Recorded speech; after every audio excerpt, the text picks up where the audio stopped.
Hi, and happy Monday. I really liked that on hold music. I really liked it. What did you think? My name is Melissa Maker. I am an accidental cleaning expert, and we are live here on our Messy Confessions live stream, which I do the first Monday of the month, usually. I had to deal with a sick little child last Monday, which is why we couldn't do it last Monday. She is all better now, as am I. I wasn't sick, but wow, that was a little stressful. So that's why we're doing our live stream a week late. So I do apologize if you were looking forward to it, but we're here anyway. And we're talking about laundry. So let me know in the comments where you are joining from. We've got Maria from Texas. Hey, Maria. I think a lot of you know that I'm in Canada. I live in the province of Ontario, in the city. Well, I live in the Greater Toronto area. Good morning, Pamela. Let me know where you're watching from. And as I always tell you, my Big Bird or Homer Simpson hair is here as well. Gosh, it's such a funny looking piece of hair right there. Hey, Richie. Hi, Kiki from Montreal. So today, listen, I put all things laundry in the topic chat because I have a lot of, I share a lot of information about cleaning anyway. I'm wearing my Laundry League shirt today. And I'd love to talk you through some of the most common laundry mistakes that I hear from the Clean My Space audience. Oh my gosh. Hi, Kit. I'm doing well. Hi, Deb, all the way from Western Australia. Josephine from Wisconsin. We've got Heather from Pittsburgh. And hey, Chris, good morning. Oh, and Costa Dinos. Oh, Tanya from Macedonia. Yes, I think I've talked to you before. And we've got Barb from Indianapolis. Wow. Hi, everybody.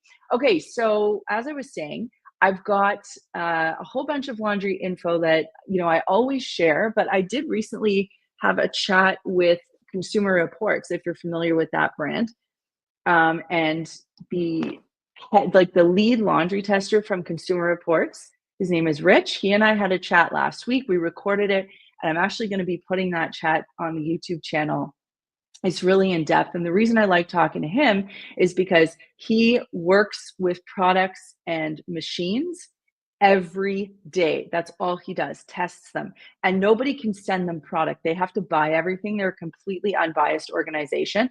So they really do focus on performance. So yeah, I definitely tapped his brain. And I also, he and I were chatting through a lot of the common mistakes that consumers make, and what the Clean My Space audience struggles with is also what the Consumer Reports audience struggles with. So we were chatting through that. And it's interesting because there are common questions that everyone has. All right, let me see where we've got more hellos from. We've got Richie from Boston, Kimberly from Vegas, Sandy from North Carolina. We've got Deborah from Baton Rouge, Louisiana. We've got BT from the California coast. Beautiful. We've got Chris from Glencoe in Ontario, Maxine from Michigan. Oh my gosh. So some really great questions are coming through. Again, if they're about laundry, great. And if not, that's okay too. So let me start with Metro SB. How often should you vacuum? Yeah. So this is a question that I think it really depends on your lifestyle, the kind of home you live in, the type of flooring you have, and how clean you want your house to be. I'd love to give you a general answer, and I'm going to say once a week as a general answer. But let's say you live in a home, you have multiple occasional spaces, meaning you don't use those spaces very often. You don't have to vacuum those spaces as much, especially if it's just you living in the house or you and one other person and you have no pets. Now let's flip the script a little bit and say you live in a small space. You have essentially no occasional spaces, so all the space is being used all the time. There's more than two people living in the house, and you have pets. Well, then you need to up how frequently you're vacuuming if you want to keep dust at bay and pet hair at bay. So the other thing you can do is you can vacuum the really sort of high traffic common areas. So your kitchen, your bathrooms, your front entryway.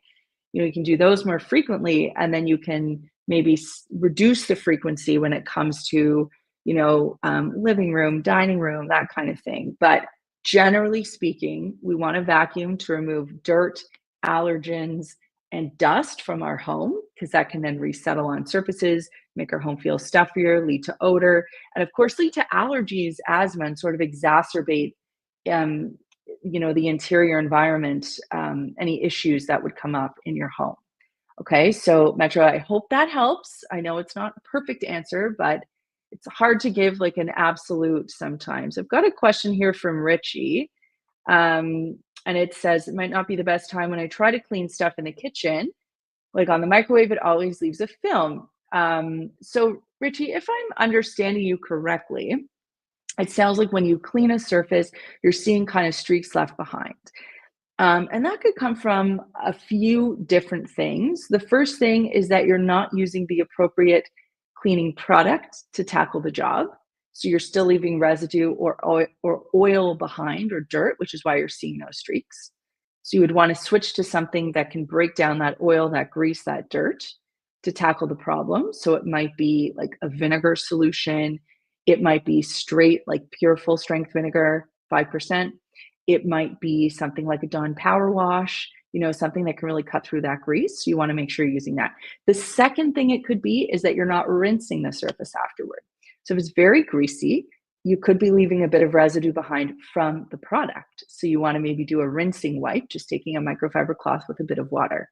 The third thing is that it could be you're not using the right tool. So maybe you're using a paper towel, maybe you're using, a cotton rag or like an old rag that's not very absorbent, and that's leaving streaks behind as well.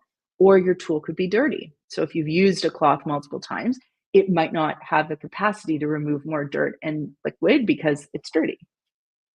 So hopefully that addressed your challenge. And I'm going to let anyone know, by the way, if you are interested in chatting with me, you are very welcome to. There's going to be a link coming up in the comments. You essentially just click that link and you can join the live stream with me. So my screen will split in half. You'll be live on one side, I'll be live on the other. I love talking to the Clean My Space community and being able to chat with you directly, answering your questions one on one. Don't be shy. You can ask me your cleaning questions this way as well. Of course, you can put them in the comments, but I love meeting you and putting faces to names. And, we can chit chat and we can really dive deep on some of your cleaning questions. All right. Kit has a question.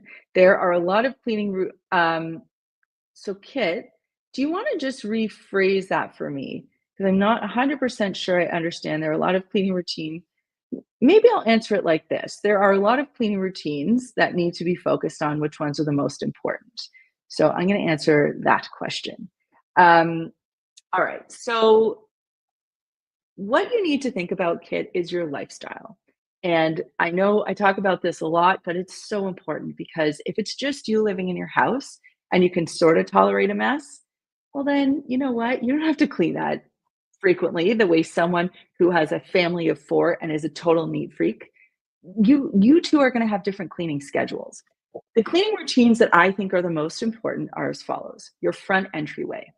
I want to make sure that my front entryway doesn't have clutter, doesn't have stuff scattered all over the place, shoes out of place, jackets on the floor, packages, bags. It's a mess and it's not what you want to walk into. The next cleaning routine I like to focus on is a daily kitchen routine. So that involves dealing with dishes, loading, unloading dishwasher, hand washing dishes, putting them away, emptying the garbage because that can get stinky, making sure that there's nothing left in my sink, that my kitchen counters are clean. And then, of course, my floors, because the floors can get dirty as well. So that's a kitchen routine that I think is really important to manage and stay on top of. Kitchens can bottleneck so quickly. Bathroom, just kind of rinsing out whatever gets in the sink, making sure your countertop is neat and clean and that you're not letting clutter, dirt, toothpaste spatters, hair, that kind of thing build up. Same goes for your mirror. You want to, squeegee the shower after you use it. And then your bedroom, just making sure laundry doesn't land on the floor, put it in a hamper instead. And if you have the wherewithal, make your bed. I think if you can manage to do those things every day, your house is going to look pretty good. And then when it comes to the heavier duty cleaning, you can invest more time in that, but you're going to have less sort of daily mess and clutter to deal with. So I hope that answered your question. Alrighty. Richie says, my hands are almost perfect. Like I never do this stuff. You figured out my secret. I get my nails done because they get ruined when I clean all the time. And I've just fought that fight for too many years and I'm over it. So now I get my nails done. And I put a lot of stuff on my hands at night and during the day because dry hands drives me crazy. Chris says, I need to vacuum every day. 2 dogs, 1 dog that sheds like crazy, and 3 people. Yeah. And Chris, you say you have a rainbow water vacuum. Yeah. So someone like you is going to have to vacuum regularly because you're just constantly going to be contending with the dirt from your family or the people you live with and the dogs. Like it's too much. And for those of you who don't know what a rainbow water vacuum is, it's sort of like a carpet cleaner slash extractor. You fill you fill a tank with water, and then the vacuum sort of penetrates it's kind of works like one of those Bissell machines almost, but it like deep cleans the carpet as it goes, and the water gets dirtier and dirtier. It's pretty wild. But they're very heavy and quite expensive. Okay, so Z-Man7326 wants to know, what brand of vacuum cleaner do you recommend for pet hair? So we have a few different options here. It really depends on how much money you want to spend. Okay, so on the top end, you can go Rainbow, Fortune, but very impressive technology. Miele is great, Dyson is great. And then on the lower end, Shark, really just people love Shark for, budget friendly vacuum options that still perform really well. So I think those 4 would be brands that you can explore. And I think you'd be really happy with products from any of those companies. All right. Kimberly says, before I get to BT, Kimberly says a cat that manages to get cat litter in every room, vacuum a couple times a day. Yeah. Yep, I know. And even if you have those little litter mats, which are little mats that you put outside of the litter box, the cats can sort of scatter the litter. What you might want to think about, Kimberly, if this really bothers you, is to change your litter. You might want to try something that has a bigger, I was going to say like seed, but I don't know, like a bigger size. So when you think of kitty litter, like if you're using the sand or the clay, like the really fine stuff or the crystals, like it's quite small. But if you use bigger pieces, the one I use is called Pidan, Pidan, and it's like a tofu litter. So they basically take discarded soybean pod shells and they create litter from it. It's pretty cool. It's great for odor absorption and all that stuff. And I don't see it as much around the house. I'm looking on the floor right now. All right. BT, my carpets are only 2 years old, but shampooing doesn't seem to improve their look much beyond the brand solution. Do you have a hack for shampooing carpets? Okay. So why are they not looking good? This is perplexing. When you say it doesn't improve their look much, help me understand what you mean. Are you getting them dirty and you need to clean them? Because if you're shampooing your carpets, they should look cleaner. And by that, they should look lighter once you've done the job. Now, beyond the brand solution, my question then would be, are you using too much solution? Because if the concentration is too high, it can leave the surface sticky and that will attract dirt. And that is going to lead to a messy situation for you where your carpets aren't going to look as clean. The hack for shampooing carpets really is using less detergent, like really just following the instructions on the package. You can try doing a water only vacuum in your tank, like maybe not using solution, just to see if you can remove any of that soapy residue and see if that makes a difference. BT, okay, so give that a shot. Oh, Tomorrow Kiddo, that's so cute. Says, just saying hi from Australia. I've been following you for over a decade. Thanks for body doubling with me as I clean my house. Oh, that's so sweet. Have you heard our podcasts? I'm wondering if you know about our cleaning podcasts that we have. We can get a link to those in our comments for you. So if you're not aware, basically I sit here and I just talk you through cleaning different spaces. So far, we've done bathroom and we just recorded kitchen, so that's coming out soon. And what I do is I coach you through cleaning that particular space, and they're long. So I talk you through it. We talk through products, tools, and techniques. I'm right there with you. And then what I do while you're doing the cleaning, rather than just talking about what you should be cleaning with, I find really funny cleaning stories on Reddit and I read those. So you can kind of get like a laugh while you're doing your cleaning. And then we come back to cleaning and I get you through. We follow the three wave system. So, yeah, if you don't know about our podcasts, check them out. They're available on our YouTube channel right now, but I think we're working on getting them on Apple Podcasts and Spotify and stuff too. Okay. Oh, and there they are. The links are right there in the comments for you. Dolores wants to know, what is the best product to use for dusting? Pledge, oil, etc., etc. I don't like the residue that are left behind. Yeah. So these are silicone-based products like Pledge, silicone-based product, even something like Murphy's Oil. It's an oil-based product. So if you keep using it, it's going to build up a residue over time.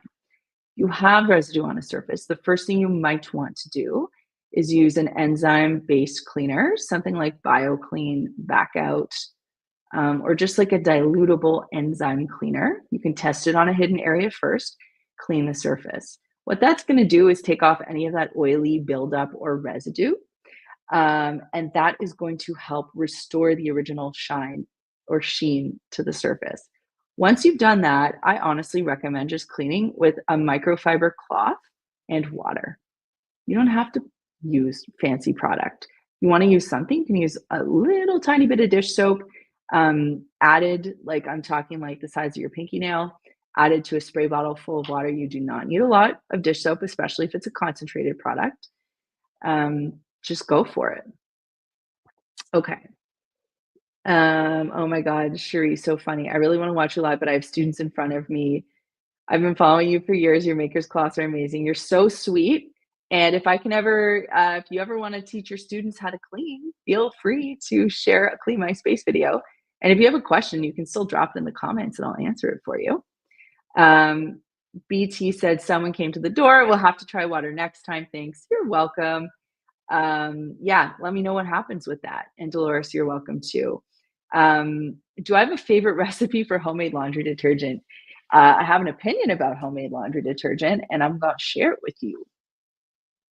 You know, I'm your girl when it comes to DIY products. I will happily share a DIY recipe with you if I know it's going to work. Big breath. You can't make your own laundry detergent. There are just too many reasons why. And I know there are a million recipes. You can shred Zote, you can use borax, you can mix it all up, you can make liquid, you can make powder. I know it's all out there. I know. The problem is it doesn't work. And I know this because I've tested it in a lab where we've taken 2 loads of laundry that have been soiled the same way, cleaned one with regular detergent, one with a famous DIY recipe, like just a recipe that we found. The water, like we cleaned them sort of, and we saw like what the before and after results were. We used a light spectrometer. So we were looking at the clothes scientifically to see the difference. And it was appalling. Okay. And further to that point, using DIY recipes can ruin your machine. And you might not believe me, but laundry machines are very finicky. If there's too much sudsing, it can cause a problem. If a product hardens in a certain way, it can clog up certain components of the machine. Like there are ingredients in laundry detergents that are specifically designed to capture and encapsulate dirt and oil and not allow it to redeposit onto the surface of your clothing. If you've ever washed clothes and they've come out and they've had oil spots on them, it means that you don't have enough polymers in your detergent to separate. Now, it takes chemists a long time to figure out these ingredients and what's needed to create the right type of detergent so that things like that don't happen. So that if you live in an area with hard water, that your detergent is able to wash your clothes in spite of the fact that there are more hard water minerals and metals in your water, which then decrease the efficacy of the detergent. I can go on and on and on, BT. My point is, there's nothing you're going to make at home that's going to be able to do what a laundry detergent does. And ultimately, you're not going to save money because you're going to have to rewash your clothes. You're not going to get the results that you want. It's like washing your clothes with bar soap. It's the wrong product for the job, right? And then you might even ruin your machine. So I'm just pleading with you, please don't do it. Okay. And yes, I'm glad you used the head exploding emoji because it's true. Like there's a lot of things that people don't think about when they make their own product. You want to make your own window cleaner? I'm all for it. Vinegar and water. You can't tell me that Windex is going to be better than that. You want to make your own all-purpose cleaner? You know that I use a little bit of Dawn and 2 cups of water, and that is what I clean a lot of my house with. I'll tell you when you can, and I'll tell you when you can't. Okay, I know that was a lecture, but I felt it was really important to address. Now we need a drink. Okay, Nadine's Planet. Hello from Clifton, New Jersey. Hey there. My cleaning question is, what can I use to get rid of dust and grease off kitchen cabinets? It's so hard to get that stuff off. Please and thank you. Okay, Nadine, I have an easy fix for you, girl. You need an enzyme cleaner. Okay, so an enzyme is designed to sort of eat grease, grime, dirt off a surface, but it's going to do it without harming what the finish is underneath. You can spray dish soap and all-purpose cleaner and whatever till the cows come home. You're never going to get that grease off because you need something that's an antidote to the grease. So a product I really like for this job is called Crud Cutter. So that's KRUD KUTTER. You can also look for, you're in the States, so BioClean, BIOKLEEN. BioClean is a great enzyme-based product. You can look up and see, their all-purpose cleaner, degreaser, something like that. Even Back Out, like just their all-purpose dilutable is great. So those are the 2 things that you need to use to deal with that. And once you deal with it, it's going to be gone. You can maintain the cabinet finishes like that without the greasy residue by cleaning with that regularly. You can also just make sure you wipe them down with soapy water after you've done your cooking. And then that way it doesn't get the opportunity to build up because the grease spatters onto the surface. You might not notice it the first couple of times. Then it starts to get heavier. Then it oxidizes, which means it ages, kind of like when you cut an avocado or a banana or an apple. And then it gets sticky. So dust sticks onto it. It sort of reminds me of that moment in Home Alone where Marv gets covered in tar and then the feathers blow onto him. He's just like stuck full of feathers. That's what happens. Okay. That was a great visual for me. I don't know if it really hit. Anyway, okay, Monica. Greetings from Malaysia. I'm hello from across the globe. I'm a bit OCD when it comes to the kitchen and sink. On grocery day, the kitchen is exposed to veg, meat, poultry, seafood. What's the best cleaning approach? Thanks. Monica, you bring up a really good point here. And I don't think enough folks are aware of this, but fruits and vegetables can also carry bacteria with them that can lead to food poisoning. It's not just meat and seafood. So it's really important that even if we're cutting fruits and vegetables or washing them before we put them away or whatever the case may be, we have to be aware that they too can carry a small risk of contamination. All right. So when you are prepping fruits and veg, you can use a cutting board like this, like a wood cutting board. And you want to make sure, just because I'm here, that you're maintaining it regularly with like a wax. Okay, so this is like a wax like this, and you sort of just massage it onto your cutting board once a month. This not only helps it look great, it also keeps it waterproof, and it can also prevent it from getting from anything penetrating the wood. So it can prevent sort of bacteria getting in there. I do not cut meat, fish, poultry, anything on that cutting board. I have a separate plastic one. So my first tip is to separate the two. You might even want a separate one for fish, for chicken or poultry, and for red meat. Okay, so think about that. The next thing you want to do is you want to, like, I would always start with my fruits and vegetables, and I would end with my meat, my poultry, my seafood. Okay. You also want to make sure that you disinfect your finishes or your surfaces when you're done. I would use, I'm so picky, like if you're quote unquote OCD, I hate the thought of disinfecting something with a sponge and then reusing that sponge. So I would just have like a crappy disposable sponge. I would clean all my surfaces. You can use a disinfectant. So whatever you have at home in Malaysia, the brand that you use, make sure that you follow the instructions. If it needs to sit wet for 10 minutes, that's what you got to do. If you're using a 10-to-1 water to bleach solution, 10 parts water, 1 part bleach, that's a fine disinfectant as well that you can use not on your wood, but you can use on your plastic. And depending on the other surfaces you have in your home, if bleach is safe, you can use that as well, or a general disinfectant. Once that's done, you can rinse the surface. We want to rinse the disinfectant off and then wipe it dry. You can finish by disinfecting your sink by using the same technique, okay? And then throw your sponge out after.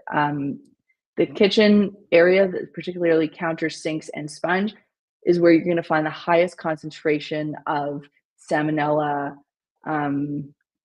E. coli, and other sort of foodborne illnesses. Like, you're going to find it's the dirtiest place in your house. So I love that you asked that question, and I hope I gave you a good amount of detail.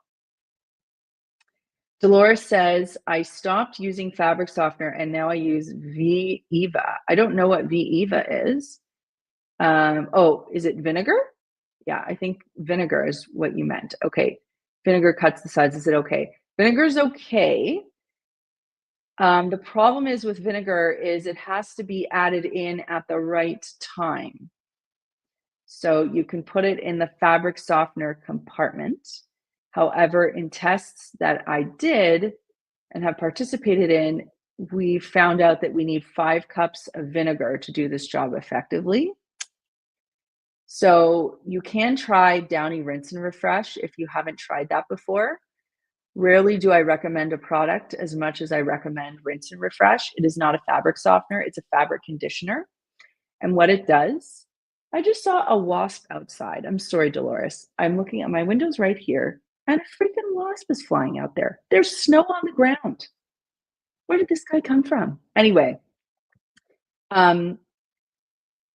yeah, so what Rinse and Refresh does is it helps to remove any additional soap residue from your clothing, from the wash. It helps to do like a final conditioning rinse, like when you put conditioner in your hair. Final conditioning, clarifying rinse to your clothing. Your clothes come out softer, your machine is cleaner. You don't have any of that residue left behind. But I am going to say something. If you're noticing that you have a lot of suds, you might be using too much detergent in your machine. So think about that, okay? Tomorrow Kiddo says, I found the sensitive rather than regular powder for clothes has made my clothes last longer. Do you know why? I don't know why. That's so interesting. Are you referring to the scent? What do you mean when you say my clothes last longer? Can you give me more information about that? And if you want, you can hop in and we can talk about it. You can click that link and you can come in live if you're comfortable with it. We can talk about it. I'm not quite sure what you mean there, so give me a little bit more detail. BT, you're shocked that you were using that solution for over a year. That's okay. I'm glad you're stopping. Just go back to regular detergent. Chris, you say your mom uses homemade laundry detergent. Please share with your mom what I just did. Yeah, it's not good. It's really not good. Okay. Yeah, Jake's mom, why do we get white areas in our laundry? We use liquid detergent and do an extra rinse, but they're still there. It's easy to clean off, but it's annoying. Yeah, so a couple different reasons why this can happen. This could be an issue with water hardness. So if you have hard water, you could potentially get some clumping, like some heavy metals, or not heavy metals, but like iron, calcium, that kind of stuff can sort of chunk up. So that could be number one. Number two, if you're overloading your machine, your detergent might not have the opportunity to rinse out because your clothes can't flip around and all get evenly rinsed and cleaned. So that is another problem that you could be encountering. You could be overdosing on your laundry detergent, so you could be using too much, with Chris brought up as well, which Chris brought up as well. So that could be an issue too. Um, those and the other thing I would say is, when was the last time your machine was cleaned? So those would sort of be the four things that I would question and recommend. Okay. Okay. Monica, you're very welcome. So I have a product here that I'm considering testing, and I wanted to show you all and see what you think about it. This is what it's called, LifeProof Home, and it's a ceramic coating product. So what it does is it shines and seals and protects a surface for up to 12 months. So you can use it on stainless steel, on natural stone countertops, and even glass. What's great about it is it's ultra stain and liquid resistant. So what it looks like is, if you get a spill on your countertop and it's uncoated, now it will wipe right off because it's got that ceramic technology on it, which closes up all the little microscopic spots on the surface where a stain might be able to settle. If you look at it on stainless steel, you've got coated versus uncoated. And even with shower tiles, you get grime settling like soap scum, whereas here you're not getting soap scum. You can also do it on glass. So I'm considering testing this, but I was just interested. I thought I would throw this out there and see what you thought, if you had any feedback, if you want to leave some comments. Okay. Tomorrow Kiddo says it's the sensitive variety of Aldi's own brand. They have both regular and sensitive. I changed and found my clothes were better looking and have lasted longer. That is really interesting. Generally speaking, the full power version of any detergent is going to be the top performer. I've always found that with the dye-free, scent-free, they have to work a little harder at getting it to perform the same. And then eventually they do correct the technology, but I've never actually heard of the sensitive one performing better. I have no idea why. It could be that maybe they have to use a different ingredient or additive to get the same job done. And maybe that one's performing better, but that's so interesting. I have no clue, but ride the wave, enjoy it. Mark, I'm in UK and apparently laundry pods clog washing machines, so stopping using them. Rich and I talk about this in our upcoming video, the Consumer Reports video, actually. And a lot of it has to do, no one likes to hear this, but it has to do with the way that we use them as consumers. So pods, they only break down if they hit water immediately, okay? If they get tangled up in your clothing and water can't find them, then they're not gonna do their job and they're gonna get stuck.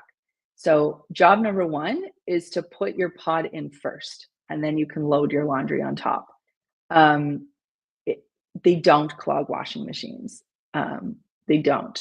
Now, when I say they don't, that's because I'm using like a premium brand, but the less expensive brands might use ingredients that aren't as great. Their pod casing might not dissolve the same way.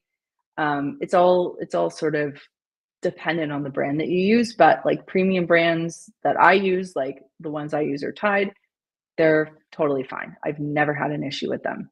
And I know that when there's clogging issues, it's usually consumer related. Yeah, Tomorrow Kiddo says the ceramic coating sounds good. Reminds me of the linoleum sealer I used to use and that shops use. Yeah. So it's a very cool product. And what's great about it too is it lasts for 12 months and it's like safe to use. It's not like anything sketchy or weird. It's a non-toxic product. You just spray it on, wipe off the residue, and then let it cure for 2 hours. Just let it sit. Sounds pretty easy. Kind of love it. Barb, hi, I'm new to your channel. We just bought a home and the previous owner left their washing machine. How do I wash the washer? Barb, welcome to Clean My Space. Love having you here. And yeah, great question. You can wash your washing machine by picking up like a washing machine cleaning product. Tide makes them, Carbona makes them, Afresh makes them. They're easy to come by. You're going to put the product in an empty drum, so no laundry. Then you're going to wash on the tub clean cycle. So either it's going to be the hottest, longest cycle that your machine has, or you can just select the tub clean cycle if your machine has that, and you can just let it rip. Once that's done, you can give the machine a good wipe down on the inside, the drum. The next thing you can do is clean the washing machine filter. And Barb, we have a video on how to maintain your washing machine on the YouTube channel. So if you run a search on our channel for how to clean a washing machine, you'll see videos come up. The filter is very easy to clean. It's a little flap about this big, about the size of maybe a little like a letter envelope or a postcard. You just flip it down, have a little bowl or bucket with you. You're going to pop off the filter, just twist counterclockwise. There's going to be like a hose, a flexible hose attached to it. You're going to take the lid off the hose, open it up, drain the hose into your bucket, remove that filter, give it a rinse, put the filter back, wind up the hose when it's done draining, and put the cover back on. It's very easy to do. And then the next thing you want to do, the last thing, is clean that gasket. Oh, not the last thing. You also want to clean the detergent trap. You can use a mold killing product. Amazon also has a really great one. Forget the name of it. It's like one of those random Amazon names, but if you check up washing machine cleaner, it comes in a bottle with like one of those pointy nozzles. You can't miss it. And that's like the product that people swear by for that job. Okay. And then for the detergent trap, or the detergent dispenser, you can do the same thing. So you can pull that out. You can scrub it really well. You can clean it with that mold and mildew remover thing too. Whatever that product's called, I forget. Because again, it's just like a random name, but that's how you're going to solve that problem. Deb Curran, you asked, when is Makers Clean going to start delivering to Australia? Yeah, it's a great question. I'd love for it to deliver to Australia. We deal with our own little logistical challenges here. We're a small company and we haven't quite figured that out yet. So if anyone works in Australian or European or Asian or otherwise, or Oceania logistics, please contact me. Melissa at cleanmyspace.com. All right, let's see here.